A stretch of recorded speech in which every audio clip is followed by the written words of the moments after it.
திமுக, அதிமுக கட்சிகளின் 50 ஆண்டுகால ஆட்சியில் தமிழகம் சீரழிந்து விட்டதாக தேமுதிக தலைவர் திரு விஜயகாந்த் விமர்சித்துள்ளார்.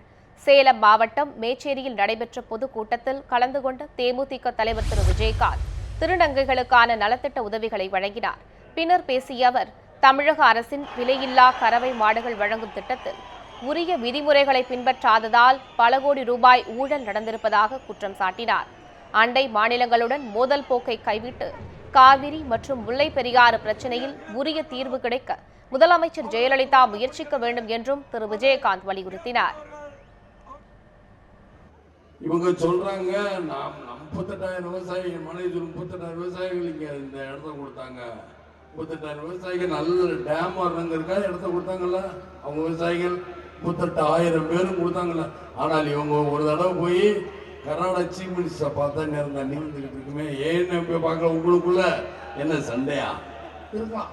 ஏன்னா உங்களுக்கு தான் ஜெனரேஷனுக்கு அப்புங்கிறீங்கல்ல, இருக்கலாம். ஒருவேளை இல்லைங்களா இருக்கலாம், ஜெனரேஷனுக்கு கூட இருக்கலாம், சொல்ல முடியாது.